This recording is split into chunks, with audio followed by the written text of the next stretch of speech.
Good morning class. आज हम लोग देखेंगे मूवमेंट ऑफ द अर्थ। अब देखो इसमें है क्या, टॉपिक है पृथ्वी की गतियाँ। पृथ्वी की गतियाँ क्या, देखो हम अर्थ के ऊपर जितनी भी चीज़ें देख रहे हैं they all are not in static manner, वे फिक्स नहीं है, उनमें हमेशा क्या होता रहेगा, चेंजेस होता रहेगा। आप देखो जो पहाड़ हैं वो घिसेंगे, कम होंगे, जहाँ पहले गड्ढे थे वो प्लेन हो जाएंगे। इसका मतलब है कि अर्थ की ऊपर की जो टोपोग्राफी है उसमें लगातार क्या होता रहता है, चेंजेस होते रहते हैं। तो ये चेंजेस क्यों होते हैं, हम मेनली क्या डिस्कस करना है कि अर्थ के ऊपर की सरफेस में और अर्थ के अंदर ये चेंजेस हैं, ये किस कारण से होते हैं, क्यों होते हैं, कैसे होते हैं, ये सारा हमें देखना है। तो बेसिकली हमारा टॉपिक क्या है आज का हमारा टॉपिक है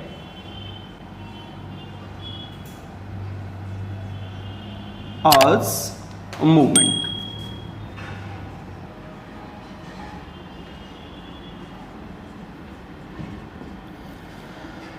अर्थ की टोपोग्राफी बदलने के पीछे और इसका इंटरनल स्ट्रक्चर बदलने के पीछे दो कारण मेन तरीके से जिम्मेदार हैं।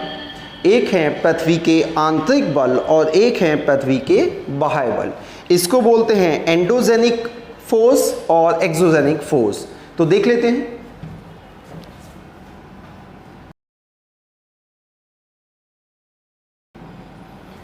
एंडोजेनेटिक फोर्स को कहते हैं अंतर्जात बल,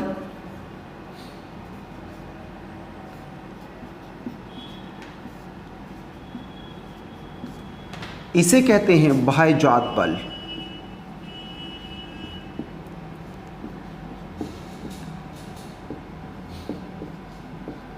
ये बहुत इंपॉर्टेंट टॉपिक है और इसको बड़े ध्यान से कवर करना है। इससे बहुत सारे क्वेश्चन आपके कवर होंगे और एक ज्योग्राफी का जो कोर कॉन्सेप्ट है ना वो आपके क्या आएगा, समझ में आएगा। अच्छा, सारी की सारी चीज़ें जो अर्थ के ऊपर हैं वो स्टैटिक नहीं है, उनमें हमेशा बदलाव चलता रहेगा। तो ये जो बदलाव चलना है वो किसकी वजह से चलना है, एंडोजेनेटिक फोर्स की वजह से या एक्सोजेनेटिक फोर्स की वजह से। ये सारी की सारी चीज़ें हम क्या करेंगे, डिस्कस करेंगे। तो सबसे पहले हम क्या देखेंगे, एंडोजेनेटिक फोर्सेस यानी पृथ्वी के अंतर्जात बल। देखो हम देख रहे हैं क्या, पृथ्वी की मूवमेंट, पृथ्वी की गतियाँ। पृथ्वी की गतियाँ कैसे होती हैं, पृथ्वी की गतियाँ होती हैं दो कारणों से। एक उसके एंडोजेनिक फोर्स की वजह से, एक पृथ्वी में लगने वाले आंतरिक बल के कारण से, और एक पृथ्वी में लगने वाले बाह्य बल के कारण से। ठीक है, तो पृथ्वी की संरचना में हम जितना भी चेंजेस देखेंगे वो दो कारणों से देखेंगे, एक अंतर्जात बल और एक बाह्यजात बल के कारण से। देखो क्या है, the topography of earth result basically from the action of two force. जो पृथ्वी की संरचना में हम परिवर्तन देखेंगे वो दो गतियों का परिणाम है। वो कौन सी है, नंबर 1 एंडोजेनिक यानी अंतर्जात बल, और दूसरा क्या है, बाह्यजात बल। ऐसे समझो आप, ये हमारा अर्थ है। अर्थ का लगातार मूवमेंट हो रहा है। एक अर्थ के अंदर संरचना में किस तरीके के बदलाव होंगे, वो किसकी वजह से होंगे, अंतर्जात बल की वजह से। और अर्थ की बाहरी टोपोग्राफी में किस तरीके के चेंजेस होंगे, वो किसकी वजह से होंगे, एक्सोजेनेटिक फोर्स की वजह से। अब देखो अंतर्जात बल में क्या होता है, अंतर्जात बल पृथ्वी के अंदर जो बल लगते हैं वो दो प्रकार के होते हैं। कैसे, एक होता है डायस्ट्रॉफिक, एक होता है सडन फोर्स। डायस्ट्रॉफिक फोर्स समझो क्या होता है, जो पृथ्वी के भीतर धीरे धीरे धीरे धीरे काम करते हैं और एक दिन हमें बाहरी संरचना में क्या दिखाई दे जाता है, बाहरी संरचना में हमें बदलाव दिखाई दे जाते हैं। ऐसे समझो जब अर्थ बनी तो सारे कॉन्टिनेंट क्या हैं, इकट्ठे हैं। देखो किस तरीके से परिवर्तन होते हैं वो हम देखते हैं एक मैप में। तो चलो मैप देख लेते हैं। हम क्या देखते हैं कि इनिशियल फेज में देखो अफ्रीका वाला हिस्सा जो है वो सेंट्रल अमेरिका वाले हिस्से के नीचे फिट हो सकता है, दिखाई दे रहा है। ठीक है, अच्छा इसके बाद आप देखो कि जो इंडिया वाला हिस्सा है वो मेडागास्कर के पास फिट हो सकता है। ठीक, इसके अलावा ऑस्ट्रेलिया वाला हिस्सा इंडिया के पास मर्ज होकर आ जाएगा। इनिशियल फेज में जब अर्थ बनी थी तो ये सारे कॉन्टिनेंट क्या थे, इकट्ठे थे। एक पेंजिया था, एक पैंथालासा है जो कि ओशन है, और पेंजिया क्या है, एक लैंड है। सारे के सारे इकट्ठे हैं, कॉम्प्रेस हैं। ऊपर यहाँ पे मैप में भी दिखाई दे रहा होगा, ठीक है, मैप दिख रहा है ना। देखो जितने भी कॉन्टिनेंट अगर हम सबको कॉम्प्रेस करेंगे तो ये एक दूसरे में फिट होते हुए चले जाएंगे, ठीक। अब जा देखो हुआ क्या, अर्थ के अंदर से जो काम करने वाले डायस्ट्रॉफिक फोर्सेस हैं, जो स्लो एक्टिंग फोर्सेस हैं, कैसे धीरे धीरे काम करने वाले फोर्स, उन्होंने क्या किया, धीरे धीरे कॉन्टिनेंट में खिसकाव शुरू कर दिया और कॉन्टिनेंट क्या हो गया, कॉन्टिनेंट बिल्डिंग का प्रोसेस शुरू हो जाता है। अब कॉन्टिनेंट बिल्डिंग का प्रोसेस शुरू होगा, इसी को हम क्या कहेंगे, इसी को हम कह देते हैं एपेरोजेनिक। एपेरोजेनिक मतलब एपेरो क्या हो गया, एपेरो हो गया महासागर या कॉन्टिनेंट। इसका मतलब हो गया एक्टिंग फोर्स काम करते हैं तो क्या बनता है, महाद्वीप बनते हैं।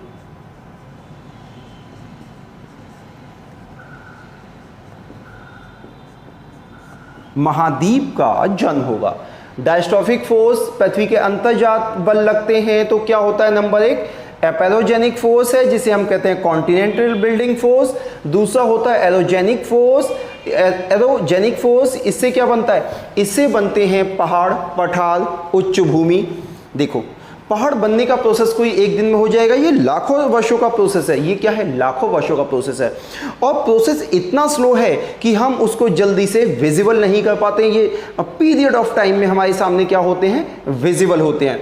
पर्वतों का बनना क्या है, डायस्ट्रॉफिक फोर्स है, यानी कि धीरे से पृथ्वी के अंदर से जो बल लग रहे हैं उनकी वजह से क्या बन रहे हैं, पर्वत बन रहे हैं। तो अंतर्जात बल दो प्रकार के हैं, डायस्ट्रॉफिक यानी धीरे से काम करने वाले बल और दूसरा है सडन फोर्सेस जो कि बहुत तेजी से काम करते हैं। फोर्स कैसे हो गए, फोर्स हो गए दो तरीके के, डायस्ट्रॉफिक फोर्स और सडन फोर्स। ये बहुत धीरे धीरे होते हैं, इनका विजुअलाइजेशन बहुत कम होता है, ये एकदम हमें दिखने लगते हैं। महाद्वीपों का बनना करोड़ों वर्षों की प्रक्रिया है, बहुत स्लो प्रोसेस है। पहले जब पृथ्वी बनी तो दो ही चीज़ें हैं, पैंथालासा जो कि ओशियन है और बाकी क्या है, पेंजिया है।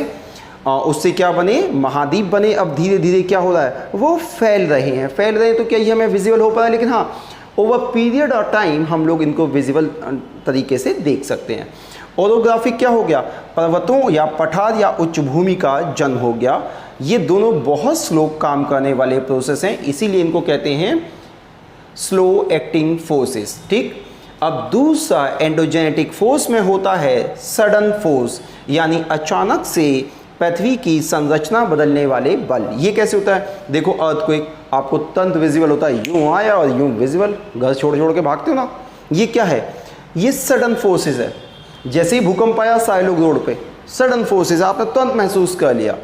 वॉल्केनिक या ज्वालामुखी सडन फोर्स। अच्छा ऐसा नहीं कि वो तुरंत हुआ तुरंत निकल गया, ऐसा नहीं होता, उसके पीछे बहुत लंबा प्रोसेस होता है और एकदम पॉइंट ऑफ टाइम पे वो चीज़ें हैपनिंग हो जाती हैं और आप उसको आसानी से देख पाते हैं। तो एंडोजेनेटिक फोर्स की वजह से नंबर एक आपसे पूछ लिया जाता है, महाद्वीपों का निर्माण अंतर्जात कारणों के बल से होता है या बाह्यजनिक कारणों से। तो महाद्वीपों का निर्माण किससे हुआ, अंतर्जात बल के कारण से। दूसरा पहाड़, पठार, उच्च भूमि का बनना अंतर्जात बल के कारण है या बाह्यजात बल के कारण है, तो ये किसके कारण है, अंतर्जात बल के कारण है। फिर देखो वॉल्केनिक चेंजेस, अर्थक्वेक, ये सारा का सारा एंडोजेनिक प्रोसेस है और एंडोजेनिक में भी क्या है, ये सडन फोर्सेस की वजह से हमें विजिबल हो पाता है।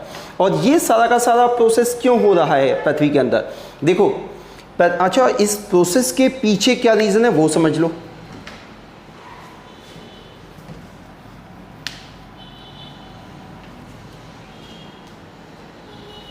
ये हमारी अर्थ है, ठीक।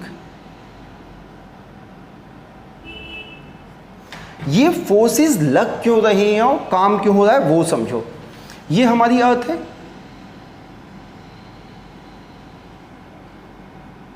ठीक है। अर्थ का मूवमेंट हो रहा है, अर्थ अपने एक्सिस पे रोटेट हो रही है और दूसरा क्या हो रहा है, रेवोल्यूशन हो रहा है, यानी अर्थ रोटेट भी हो रही है अपने एक्सिस पे और रेवोल्यूशन भी हो रहा है। अब देखो होता क्या है, अर्थ के अंदर में बहुत सारे रेडियो एक्टिव सब्सटेंस हैं जब रेडियो एक्टिव सब्सटेंस आपस में टकराएंगे, जब ये घूमेगी तो क्या होगा, उनमें बहुत सारी एनर्जी होगी और बहुत सारी एनर्जी रिलीज होगी तो क्या होगा, अर्थ के अंदर में चेंजेस होने शुरू हो जाएंगे और अर्थ के अंदर में चेंजेस होंगे तो बाहर की संरचना पर वो चेंजेस आपको विजिबल होंगे या नहीं होंगे। तो ये सारा क्या है। इसके अलावा एक और रीज़न है, एक तो हो गया कि रेडियो एक्टिव सब्सटेंस है, दूसरा अर्थ जब से बनी है इनिशियल फेज से 4.6 बिलियन वर्ष पहले क्या हुआ है, अर्थ का जन्म हुआ है। अच्छा, जब से अर्थ इनिशियल फेज में जब अर्थ बनी तो एक आग का गोला है, वो तब से लगातार धीरे धीरे ठंडी हो रही है, लेकिन अभी भी अर्थ के सेंटर पे वो सारी की सारी चीज़ें उसी हीट और टेम्परेचर के साथ में हैं। वहाँ पे हीट है, टेम्परेचर है, प्रेशर है, तो उसे बाहर निकलने के लिए जगह चाहिए या नहीं चाहिए, वो कोशिश करेंगे या नहीं करेंगे। और यही सारे के सारे कारण हैं जिनकी वजह से ये डायस्ट्रोफिक फोर्सेस हमारे सामने विजिबल होते हैं या सडन फोर्सेस हमारे सामने विजिबल होते हैं। एक तो रेडियो एक्टिव सब्सटेंस हो गए, इनिशियल स्टेज हो गई जिससे अर्थ बनी है, ये सारे के सारे वो रीज़न हैं जिसकी वजह से ये फोर्सेस हमारे सामने विजिबल हो जाते हैं। अब हम देखेंगे एक्सोजेनेटिक फोर्स। अच्छा, इनको अलग से अभी और विस्तार से देखेंगे, एक एक चीज़ इनकी देखनी है, लेकिन अभी एक समरी समझ लो जिससे आपके प्रश्न बन पाए। आपसे सिंपल पूछ लेगा अर्थ को एक एंडोजेनिक है, एक्सोजेनिक है, क्या है, तो आप बता पाओगे। कभी अंदर पूछ ले सडन फोर्सेस है, डायस्ट्रोफिक है, तो आप बता पाओगे। अभी तक इतना देख लो, ठीक है। और ये क्यों आए वो आपको पता चल गया। अब देखो एक्सोजेनेटिक फोर्स, एक्सोजेनेटिक फोर्स वो हैं जो अर्थ की ऊपरी टोपोलॉजी में चेंजेस हमें रिफ्लेक्ट करा देते हैं। एक पहाड़ है, घिस गया, पहाड़ नहीं था, बन गया। ये कहाँ चेंजेस हुए, अर्थ की ऊपरी सरफेस में चेंज हुए ना। अब देखो किस तरीके से होता है।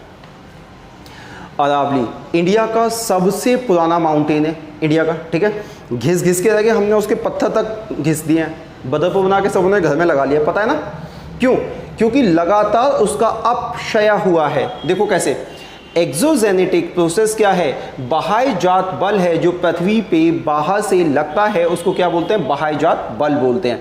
अब देखो ये कैसे काम करता है। एक होता है वेदरिंग, अपक्षय। वेदरिंग क्या हो गया, अपक्षय। ऐसे समझो, एक पर्वत है, पर्वत का अपक्षय कैसे होगा। देखो अपक्षय क्या होता है, एक पर्वत है, ठीक, पर्वत धूप पड़ती है, गर्म हो जाता है, शाम को ठंडा हो जाता है, फिर धूप पड़ी, गर्म हो गया, फिर ठंडा हो गया, फिर धूप पड़ी, फिर गर्म हो गया, फिर ठंडा हो गया। चलो ठीक है, कुछ दिन बर्दाश्त करेंगे। फिर क्या होता है कि एक समय में बारिश शुरू हो जाएगी, बारिश शुरू हुई, पानी भर गया, रात को जम गया, बर्फ़ हो गई, सुबह फिर वो पानी हो गया, आयतन बढ़ेगा, आयतन घटेगा, वॉल्यूम बढ़ेगा, वॉल्यूम घटेगा। इन सारे प्रोसेस से होते होते पानी उसके भीतर रिसाव शुरू कर देगा, माउंटेन के अंदर रिसाव हो जाएगा, और फिर से जब हीट पड़ेगी ठंडा होगा, हीट पड़ेगी ठंडा। हीट से क्या होता है, चीज़ें फैलती हैं, ठंडे होने से क्या होता है, जमती है।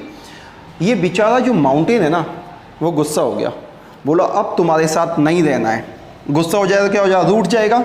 और ये अगर हम ऐसे माउंटेन समझ लें, इसको हम माउंटेन समझ लेते हैं, तो ऐसे बीच में क्या पड़ जाएगी, बेचारे में दरार पड़ जाएगी। पहाड़ों का अपक्षय किससे हुआ है, नंबर 1 हीट से, नंबर 2 वर्षा से।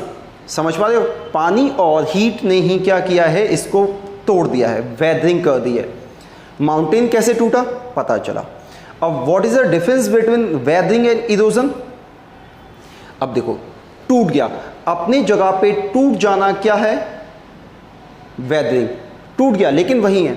जब इसमें डिस्प्लेसमेंट हो जाएगी, क्या हो जाएगा, घिसाव हो जाएगा, तो उसको क्या कहेंगे, इरोजन।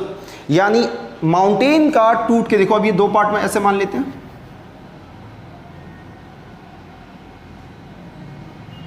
ये एक माउंटेन है, ये बीच में दरार पड़ गई, लेकिन यहीं पे है। कुछ समय बाद ये होगा, ये और पीसेस में टूटेगा और क्या हो जाएगा, दूसरी जगहों पे चला जाएगा, पत्थरों के फॉर्मेट में, पानी के सहारे। इसी को क्या कहेंगे, इरोजन, यानी घिसावट। बात समझ में आई।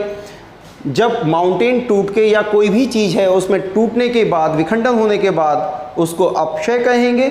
जब वही घिस जाता है, अब देखो लगातार नदियों के बहाव के साथ जो पहाड़ और चट्टानों से निकल रही है, पहली बात किसको तोड़ देंगी, इस माउंटेन को तोड़ दिया, तोड़ दिया, अपक्षय हो गया। लेकिन वही ये एक माउंटेन है, ये क्या है, एक माउंटेन है, यहाँ से कोई रिवर निकल रही है माउंटेन के ऊपर से।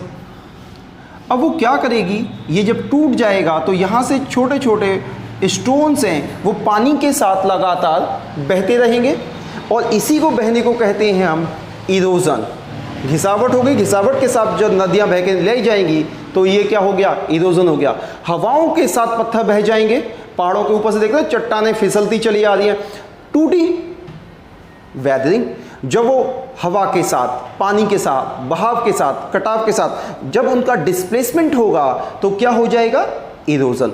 तो इरोजन और वेदरिंग समझ में आया। अच्छा, पहाड़ टूटा, मान लिया अरावली था, अरावली एक समय बहुत ऊंचा था, टूट गया, वहीं बना रहता, वेदरिंग। लेकिन हुआ क्या, बारिश हुई, बारिश के साथ वो पत्थर उड़क के बहने लगे और उसमें लगातार कटाव जारी रहा। और आज दिल्ली में पहाड़गंज है, पहाड़गंज में अरावली स्टार्ट होता है।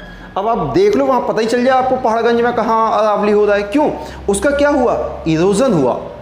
दिल्ली में पहाड़गंज में अरावली है, वहाँ से शुरू होकर गुजरात तक जाता है, आपको आधी जगह मिलेगा ही नहीं। इतना बड़ा माउंटेन क्या हो गया, इरोजन हो गया, डिस्प्लेसमेंट हो गया। और ये किस कारण से हुआ, गर्मी से, वर्षा से, नदियों के बहाव से, हवाओं से। हवाओं से पत्थर हजारों किलोमीटर तक चले जाते हैं, नदियों में हिमालय की तराई से बंगाल तक पत्थर घिस जाते हैं। अब वो क्या, घिसावट के साथ पत्थर टूटे, घिसे, फिर उनकी मिट्टी बन गई। अभी हमें वो नहीं देखना है कि मिट्टी कैसे बनी, लेकिन मिट्टी के बनने के पीछे इरोजन एक महत्वपूर्ण कारण है। ठीक, इसके बाद डिपोजिशन क्या होता है। अच्छा, एक हिमालय ऊपर से घिसा या अरावली ऊपर से घिसा तो वो घिसावट कहीं तक तो जाएगी ना, जिस खाली एरिया में जाके वो फिल हो जाएगी या जिस लैंड पर जाके वो फिल हो जाएगी उसी को क्या कहेंगे, डिपोजिशन। ठीक है, अब ऐसे समझो, यहां से पत्थर टूट रहे हैं,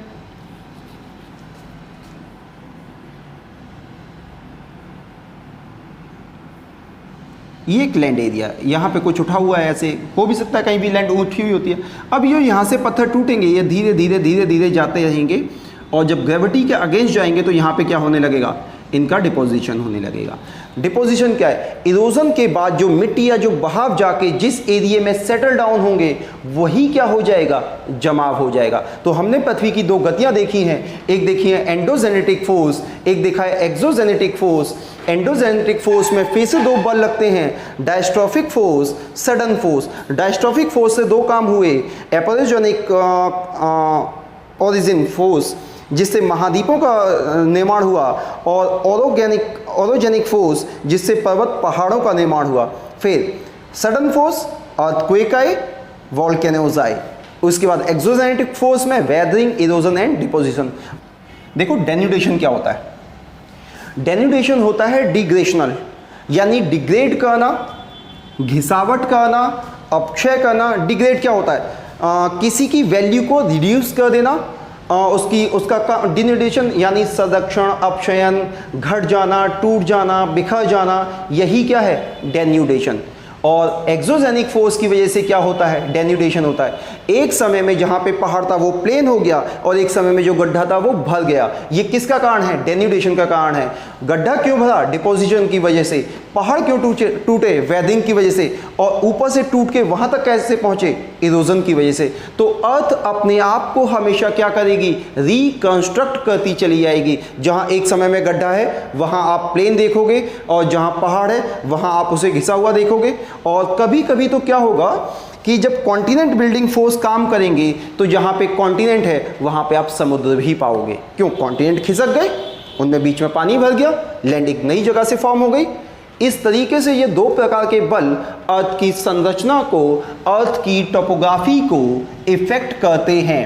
पृथ्वी की संरचना में परिवर्तन के लिए मुख्य रूप से जिम्मेदार हैं। अब इनको थोड़ा सा और आगे एक्सप्लेन कर लेते हैं, ठीक है। तो अभी हमने देख लिया था डायस्ट्रोफिक फोर्स क्या होते हैं और सडन फोर्स क्या होते हैं। अब देखो ये काम कैसे करते हैं, महाद्वीपों का निर्माण कैसे होता है। तो एक एपेरोजेनेटिक फोर्स यानी महाद्वीप निर्माण फोर्स कैसे होता है, एपिरो क्या हो गया, महाद्वीपों का निर्माण। तो देखो कैसे हो रहा है, सेम प्रोसेस वही है, अर्थ है, अर्थ में बल लगेंगे, जब इसका मूवमेंट होगा तो अंदर से जो रेडियो एक्टिव सब्सटेंस हैं, जो हीट है, जो ऊष्मा है, वो बाहर आएगी और प्लेट्स हैं। अब इसके बाद ही हमें क्या देखना है, महाद्वीपीय सिद्धांत। प्लेट्स हैं, अर्थ किससे बनी हुई है, प्लेट से बनी हुई है। प्लेट से बनी हुई है तो प्लेट या तो ऊपर को उठेंगी या नीचे को उठेंगी, ऐसे समझो। ये प्लेट्स हैं अर्थ की, ठीक है।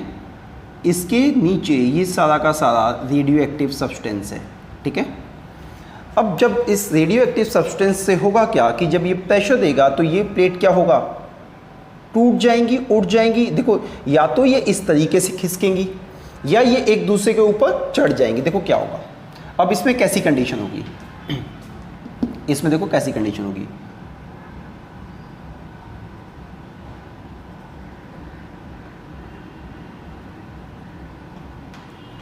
एक तरफ से फोर्स प्लेट पे इस तरीके से आ रहा है, एक तरफ से फोर्स इस तरीके से आ रहा है, तो प्लेट क्या हो जाएगी, जो भारी है वो प्लेट नीचे चली जाएगी, जो भारी है वो प्लेट नीचे चली जाएगी, और जो हल्की है वो प्लेट कुछ इस तरीके से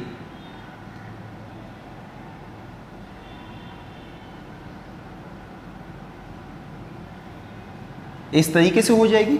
इसका मतलब है कि यहाँ लैंड क्या हो जाएगा, यहाँ लैंड अप हो जाएगा, लैंड उठ जाएगा, और यही क्या हो जाएगा, इमर्जेंस ऑफ लैंड या अपवर्ड। देखो कैसे हो जाएगा,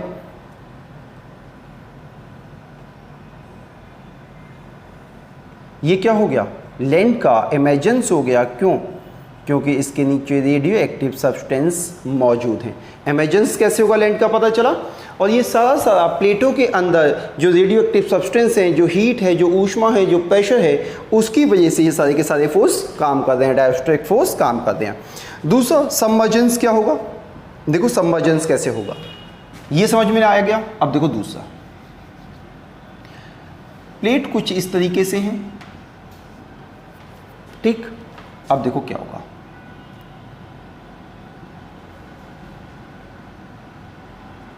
ये फोर्स कुछ अपोजिट डायरेक्शन में लग रहा है, ये फोर्स एक अपोजिट डायरेक्शन में लग रहा है, यानी कि ये दोनों प्लेटें आपस में क्या कर रहा है, अपोजिट डायरेक्शन में हटा रहा है। अब देखो क्या होगा, एक प्लेट ये है, एक प्लेट ये है। अब ये दोनों प्लेटों पे जब फोर्स लगेगा तो अपोजिट डायरेक्शन में खिसक जाएंगी, और ये क्या हो गया, ये सबमर्जेंस ऑफ लैंड हो गया, ये अपमर्जेंस ऑफ लैंड हो गया। यानी कि भूमि उठेगी, यहाँ पे भूमि का उठना या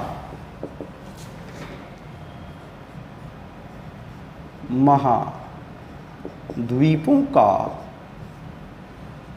निर्माण, जो भी लैंड पानी से बाहर आ जाएगी उसमें क्या, महाद्वीपों का निर्माण होगा। दूसरा सबमर्जेंस क्या है, जब एक प्लेट दूसरे प्लेट के ऊपर दोनों प्लेटों में जब डिफरेंस क्रिएट होगा तो यहाँ पे आके क्या हो जाएगा, पानी भर जाएगा, ये हिस्सा नीचे चला गया और लैंड हमें क्या लगेगी, लैंड हमें खिसकी लगेगी। पानी में डूबना,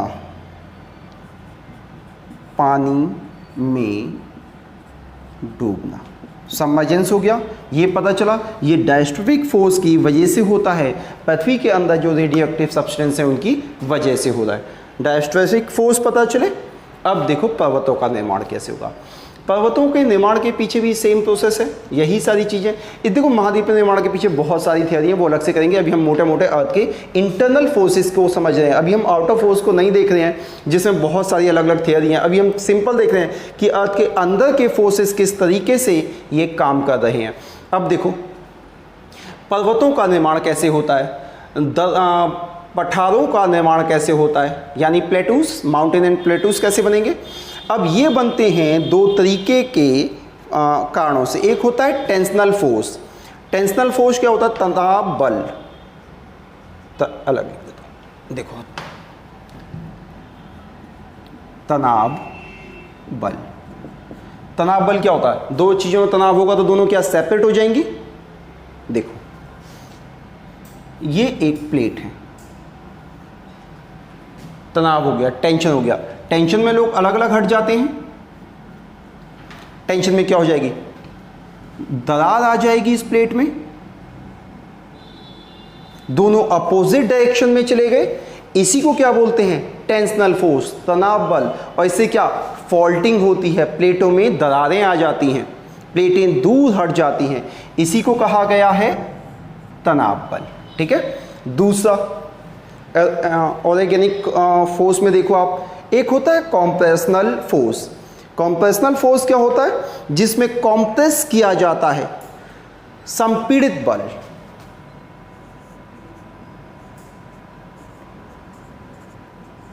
इसको क्या कह देंगे, संपीड़ित बल। अच्छा अब ये देखो कैसे काम करेगा। ये एक प्लेट है, ये एक प्लेट है, मान लो कि यही एक पेपर है, ये पेपर है। अब इसमें ये बल कैसे लगेगा, इसमें बल लगेगा ऐसे और इसमें बल लगेगा ऐसे। ठीक है। अब देखो होगा क्या, मैं अगर इस पे बहुत ज़्यादा प्रेशर दूंगा तो इसकी आकृति क्या हो जाएगी, आकृति बदल जाएगी, आकृति टेढ़ी मेढ़ी हो जाएगी। तो यही क्या है, रैपिंग क्या है, टेढ़ा मेढ़ा होना। फोल्डिंग क्या है, जब मैं इस पे बहुत सारे प्रेशर दे रहा हूँ तो ये कुछ ऐसे क्या हो रहा, फोल्ड हो रहा है ना, फोल्ड हो गया ना ये। इसी को क्या कहा गया है, फोल्डिंग। Folding and wrapping. जब कॉम्प्रेस करेंगे, किसी भी प्लेट को कॉम्प्रेस करेंगे तो वो क्या होती जाएगी, फोल्ड हो जाएगी। इसी को फोल्डिंग। जब इसका आकार, शेप चेंज होगा तो वो टेढ़ी मेढ़ी हो जाएगी। इसी को क्या कहेंगे, रैपिंग कहेंगे। और इसी से क्या हुआ, जब दो प्लेटें आपस में टकराएंगी तो या तो वो ऊपर उठेंगी या वो नीचे जाएंगी। जब ऊपर उठेंगी तो एक माउंटेन का निर्माण हो जाएगा, जब नीचे जाएंगी तो एक वहाँ पे खाली मतलब गैप क्रिएट हो जाएगा प्लेटों में। तो इसी को क्या कहेंगे, संपीड़न बल। टेंशनल बल समझ में आया, टेंशनल फोर्स समझ में आया, जब प्लेटों के बीच में लगेगा और प्लेटों में दरारें क्रिएट हो जाएंगी। तो इस तरीके से पहाड़, पर्वतों, पठारों का निर्माण हुआ है। एक है emergence of upward, submergence of downward. पर्वतों का निर्माण संपीड़न बल से पूछ लेता है, टेंशनल फोर्स से। रैपिंग और फोल्डिंग। दूसरा है टेंशनल में फॉल्टिंग। तो फॉल्टिंग दरार किससे आएगी, आपसे इतना पूछेगा दरार किससे आएगी, तो वो टेंशनल फोर्स से आएगी, तनाव बल से आएगी। फोल्डिंग किससे आएगी, संपीड़न बल से आएगी। इनसे क्या होगा, डायस्ट्रोफिक फोर्स हैं जिनसे पहाड़ और पठारों का निर्माण होता है। अब देखेंगे हम सडन फोर्सेस। ये हमारी अर्थ है, अर्थ का रोटेशन चालू है, अर्थ का रोटेशन चालू है। अर्थ के अंदर में बहुत सारे रेडियो एक्टिव सब्सटेंस हैं। अर्थ अभी तक ठंडी नहीं हुई है पूरे तरीके से, लावा है, मैग्मा है, ये सारी की सारी चीज़ें हैं। और जब भी अंदर मेल्ट वाली चीज़ें हैं और अर्थ का रोटेशन और रेवोल्यूशन होगा तो अंदर क्या होगा, उसमें एनर्जी जनरेट होगी। एनर्जी जनरेट होगी तो उसे बाहर आने के लिए मौका भी चाहिए। तो अब देखो भूकंप कैसे होता है। ये अर्थ की एक काफ़ी मजबूत प्लेट है। इसके अंदर में क्या चल रहा है, रेडियो एक्टिव सब्सटेंस चल रहे हैं।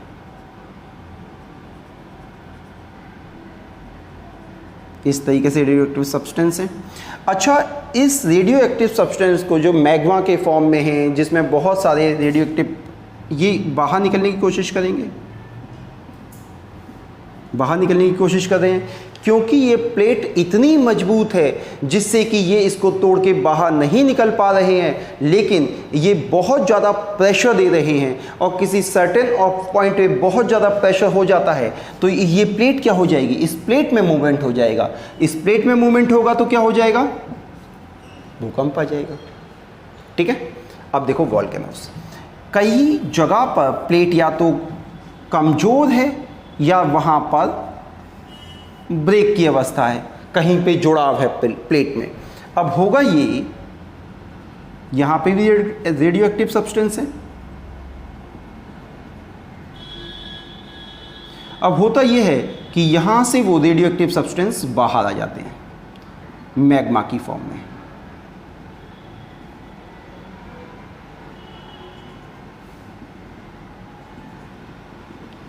और ऐसे क्या आ जाएगा, ज्वालामुखी आ जाएगा। तो ये सडन फोर्स हैं जो हमें एकदम विजिबल हो जाते हैं। और ये सारा का सारा जो प्रोसेस है हम देखते हैं, अर्थ के जैसे ही अंदर जाएंगे तो 35 से 40 किलोमीटर नीचे जाती है, लगभग 35 से 70 किलोमीटर के आसपास में एक लेयर होती है एस्थेनोस्फीयर। ये एक एस्थेनोस्फीयर लेयर है जिसको, अच्छा ये हिंदी इंग्लिश में एक सी आएगी, एस्थेनोस्फीयर लेयर है जिसमें की सारी चीज़ें पिघली हुई मेल्ट अवस्था में हैं जो बाहर आने का इंतजार कर रही हैं। जब प्लेट कमज़ोर होगी तो वहाँ से तोड़ के ये चीज़ें बाहर आ जाएंगी, ज्वालामुखी आ जाएगी, और जब प्लेट बहुत मजबूत है तो इसमें वो मूवमेंट कर देते हैं, और इस तरीके से क्या होता है, सडन फोर्सेस हमें विजिबल होते हैं। तो ज्वालामुखी कैसे आएगा, भूकंप कैसे आएगा, ये सारी चीज़ें कैसे होंगी, समझ में आया। एंडोजेनिक फोर्सेस किस तरीके से पृथ्वी की संरचना में चेंजेस कर रहे हैं, देखा। अगर मान लो कि ज्वालामुखी बाहर आ जाएगा तो एक पर्वत बन गया, ऊपर की सतह पे परिवर्तन हो गया, देखा ना किस तरीके से उसने चेंजेस किया।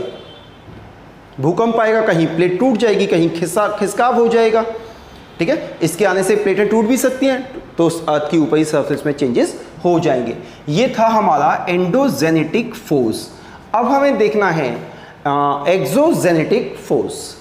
देखो हमने एंडोजेनेटिक फोर्सेस कर लिए हैं, बसता क्या है एक्सोजेनेटिक फोर्सेस को और कर लेते हैं। तो अर्थ के मूवमेंट से आउटर स्ट्रक्चर में क्या क्या चेंजेस होंगे वो भी हमारा टॉपिक हो जाएगा क्लियर। बड़े ध्यान से करना, बहुत अच्छा टॉपिक है, समझने के लिए बहुत चीज़ें थी इसमें। अब जब पढ़ोगे ना तो पूरा समझ में आएगा, एक बार एनसीईआरटी गो थ्रू कर लेना, बहुत मज़ा आएगा इस टॉपिक में, ठीक है। अब देखो अपक्षय कैसे होता है, वेदरिंग कैसे होती है।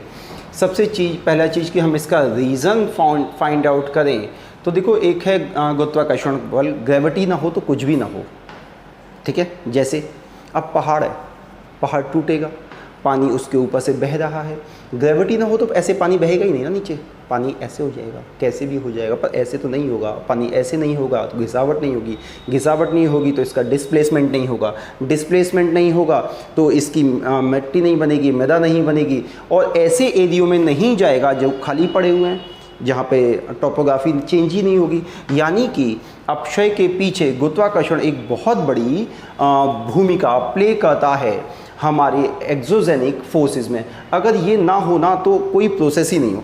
अब देखो क्या होता है, फिजिकल जैसे सन है, माउंटेन को तोड़ने के लिए सन का एक बहुत इम्पॉर्टेंट रोल है।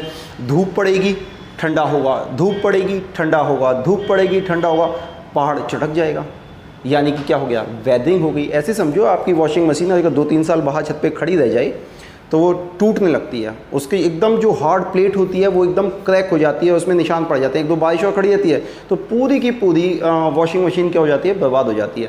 तो वही क्या है, वेदरिंग है। और ये किस वजह से होता है, ये होता है गर्मी की वजह से, सन से जो मिलती है, पानी की वजह से वर्षा हो रही है, वर्षा से लगातार ऊपर से पानी फिसल रहा है, पहाड़ों के ऊपर पानी जमा हुआ है, दिन में पिघल जाएगा, रात को जम जाएगा, आयतन फैलेगा, कम होगा, फैलेगा, कम होगा। उससे क्या होगा कि पानी पर्वत के भीतर रिसने लगेगा और वो 2 हिस्सों में टूट जाएगा, ठीक है। तो अपक्षय के लिए पता चला, जैसे एक चूना पत्थर है, चूना पत्थर है, उसमें पानी जाएगा तो क्या हो जाएगा, केमिकल रिएक्शंस हो जाएंगे, ठीक है।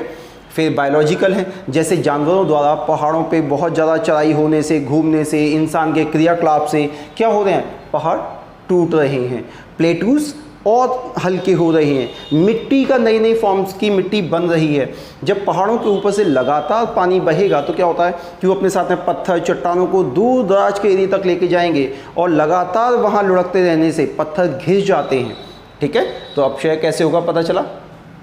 इरोजन, कटाव क्या होता है, कटाव क्या है, कटाव में बेसिकली काइनेटिक एनर्जी का बहुत बड़ा रोल है। जैसे एक पानी हो गया, हवा हो गई, हवा में क्या होगा, पहाड़ से पत्थर खिसकने लगेंगे, ऊपर से पत्थर खिसकने लगेंगे, इसी को क्या कहेंगे, कटाव। अब होगा क्या कि पहाड़ के जब ऊपर से पत्थर खिसकेंगे तो उसकी हाइट कम होने लगेगी, इसी को कह देते हैं कटाव।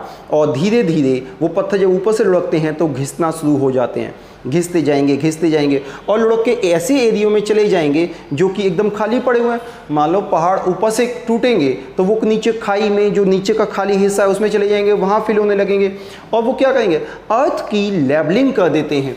एंडोजेनिक फोर्स बेसिकली क्या करते हैं, अर्थ को चारों तरफ लेवल करने में, उसकी टोपोग्राफी बदलने में बहुत महत्वपूर्ण भूमिका निभाते हैं। अब देखो ये होगा किससे, एक होगा ये हवा से, दूसरा होगा ये पानी से। नदी या पत्थर को ऐसे एरियो से निकालेंगी जो कि बहुत नीचाई पे है। जब नीचे वाले एरिया में वो पत्थर जाएंगे तो धीरे धीरे वहाँ पे लैंडफिल होने लगेगी और वो उसकी लेवलिंग हो जाएगी। ठीक है, अब देखो इस प्रोसेस में क्या है, इरोजन के प्रोसेस में क्या है, पानी द्वारा चट्टानों को, पत्थरों को बहा के ले जाना, यही क्या है, इरोजन। और इसी को कहते हैं ट्रांसपोर्टेशन। और ये होता कैसे, काइनेटिक एनर्जी, जल, वायु, अग्नि, आकाश, इन सब सारी चीज़ों से। और इन्वॉल्व द इक्विजिशन, यानी कि इक्विजिशन, उसको अपने नियंत्रण में लेना, पानी बहा, पत्थरों को अपने नियंत्रण में लिया। और and transportation of rocks, rocks को क्या कर दिया, दूसरे एरिया में शिफ्ट कर दिया। या हवा के प्रेशर से पत्थरों को दूर दूर तक लेके जाएंगे और दूसरी जगह उनको क्या कर देंगे, ट्रांसपोर्टेशन कर देंगे। डिपोजिशन, निक्षेपण, निक्षेपण में क्या होगा, यहाँ से ये पत्थर टूट के गए हैं पानी के साथ, हवा के साथ, ये कहीं ना कहीं जाके तो रुकेंगे ना, ग्रेविटी है वो अपनी तरफ आकर्षित कर रही है। अब होगा क्या कि जहाँ पे ग्रेविटेशनल फोर्स इनको ज़्यादा अपनी तरफ पुल करने लगेगा या ग्रेविटी के अगेंस्ट ये जाएंगे तो वहाँ क्या हो जाएगा, वहीं पे ये लैंड फिल हो जाएगी। ऐसे समझो, ये एक माउंटेन है और इस तरीके की ये लैंड है, ऐसे बीच बीच में खाई खल्लड़ से टाइप के होते ना, और फिर ऐसे एक ऊंचाई पे है। अब क्या होगा, यहाँ से जो पत्थर टूट के आएंगे, पहले तो ये एरिया फिल हो जाएगा, फिर यहाँ से ये पत्थर टूट टूट के गिर रहे हैं। अब ये पानी के साथ, हवा के साथ इस तरीके से चल रहे हैं, इधर आ जाएंगे, ये साइड फिल होने लगेगी। यानी अर्थ की क्या हो गई, ये टोपोग्राफी बदल गई ना। उसके बाद इस एरिया में धूल, मिट्टी, डस्ट बढ़ जाएगी। उसके बाद क्या होगा, ये इस तरीके से चलने लगेंगे और जहाँ पे ग्रेविटी के अगेंस्ट जाने लगेंगे ये पत्थर और पानी या मिट्टी क्या हो जाएगी, रुक जाएगी। वहाँ क्या होगा, एक लेवलिंग हो जाएगी। तो यहाँ से लेके इस पूरे एरिया की क्या हो जाएगी, एक लेवलिंग हो जाएगी। और इसी को हम कहेंगे निक्षेपण। ये जो साइड्स बहना है, ये जो भरी गई हैं, इसी को कहते हैं निक्षेपण। और इसमें ग्रेविटी का एक बहुत महत्वपूर्ण रोल होता है। इस तरीके से हमने देखा कि एक्सोजेनेटिक फोर्स और एंडोजेनेटिक फोर्स किस तरीके से अर्थ के स्ट्रक्चर को चेंजेस करते हैं। बहुत इंपॉर्टेंट टॉपिक था। अब एक बार इस वीडियो को देख के आप एनसीईआरटी पढ़ लोगे तो ये सारा का सारा प्रोसेस आपको क्लियर हो जाएगा। बेसिकली बाह्यजात बल में डेन्यूडेशन, घिसावट या डिग्रेडेशन प्रोसेस होता है और उस प्रोसेस के पीछे रीज़न है ग्रेविटी है, काइनेटिक एनर्जी है। ये दो फैक्टर मेजर हैं एंडोजेनेटिक फोर्सेस में, जबकि एक्सोजेनेटिक फोर्सेस में ये ग्रेविटी हो गया, काइनेटिक एनर्जी हो गया, ये इंपॉर्टेंस रखते हैं। जबकि एंडोजेनेटिक फोर्स में हमारी जो रेडियो एक्टिव सब्सटेंस से अर्थ का मूवमेंट जो है और अर्थ की बनने से लेके आज तक जो अंदर पिघली हुई चीज़ें हैं, जो मेल्ट अवस्था में हैं, वो चीज़ें एंडोजेनिक फोर्सेस के लिए वो चीज़ें बहुत वैल्यूबल हैं। इस टॉपिक में इतना ही, बड़े ध्यान से कर लेना, बहुत इंपॉर्टेंट टॉपिक है। धन्यवाद, आज के लिए इतना ही।